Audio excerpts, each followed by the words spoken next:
Malka, c'est votre première au festival Timitar. Est-ce que ça a une signification particulière pour vous? Oui, c'est la première fois que je fais un concert au Maroc en dehors de Casa. Donc évidemment que c'est spécial parce que je sais que j'ai un public à Agadir. Je reçois beaucoup de messages des réseaux sociaux provenant d'Agadir. Donc du coup, voilà, je suis super content de rencontrer le public que j'ai ici. Et puis Timitar, c'est aussi le festival qui parle des cultures amazighes. Moi, je me sens proche aussi de cette culture-là. Et donc je suis particulièrement fier et content de faire partie de cette programmation cette année. J'ai entendu et lu que on vous comparez à beaucoup de grandes stars comme Daft Punk, voire Prince. Est-ce que ça a une particularité en fait pour vous et aussi en tout cas ça montre que vous avez un talent énorme. Alors évidemment, c'est des comparaisons très flatteuses et je suis toujours très touché d'être comparé à des artistes que j'admire déjà.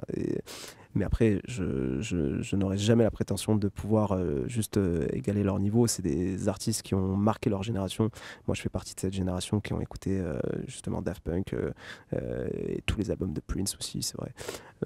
Après, voilà, moi, je fais la musique que j'aime, je le fais avec toute mon authenticité, avec mes propres histoires à raconter. Et voilà, si ça peut faire plaisir aux fans de Daft Punk et de Prince, tant mieux. Vous chantez beaucoup en anglais et peu en arabe. Pourquoi?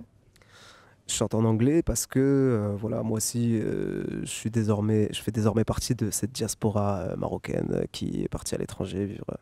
Et puis voilà, c'était une façon pour moi de pouvoir parler de certains messages sociaux des sociétés marocaines ou plus largement arabes dans une autre langue, pouvoir aussi être compris par les étrangers où je vais performer, c'est-à-dire à l'étranger. Donc du coup, ça faisait sens aussi de chanter en anglais, mais parfois aussi j'aime bien chanter en arabe et de le faire avec du cœur et ça fait aussi plaisir aux étrangers quand je chante en arabe.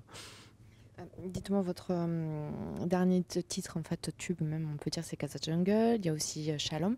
Le Maroc a une influence en tout cas énorme pour vous.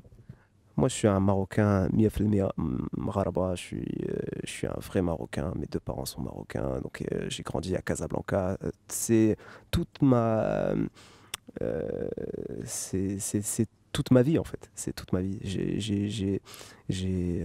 Comment dire, je suis influencé au quotidien par cette ville, par l'énergie qu'elle dégage, par son histoire et surtout par les jeunes. C'est vraiment la jeunesse marocaine qui me donne envie d'écrire des chansons, qui me donne envie de raconter des histoires. Et donc évidemment que Casablanca et le Maroc en général, un, on va dire, c'est le cortex de mon inspiration. Voilà. Et Shalom, est-ce qu'il y a une signification, une histoire particulière derrière? Moi, je suis un Marocain qui vient d'une minorité religieuse qui se raréfie au Maroc, donc c'était important d'en parler. Moi, je suis d'origine judéo-arabe et donc du coup, c'était important de pouvoir l'exprimer à travers un morceau qui s'appelle Shalom. Shalom, ça signifie tout simplement paix. Et je pense que même si l'histoire de ce morceau est un peu plus profonde et un peu plus complexe, je pense que ce qu'on peut aussi en retenir, c'est juste le titre du morceau qui signifie paix.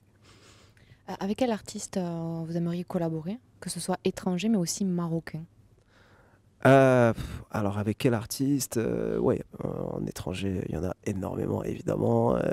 Je pourrais parler, je sais pas moi, de Frank Ocean, Childish Gambino, des artistes d'envergure comme ça. Ce serait le rêve de pouvoir juste les fréquenter et faire des morceaux avec eux. Je pense que c'est vraiment des génies et c'est pour moi les plus gros artistes en tout cas, même des mecs comme The Weeknd, j'adore ces gars-là. Je trouve que c'est vraiment des artistes d'envergure internationale qui vont être là pour longtemps. Au Maroc, ouais, il y a d'autres artistes avec qui j'aimerais beaucoup collaborer. Il y a déjà, par exemple, voilà, Faisal Azizi, je travaille déjà avec lui.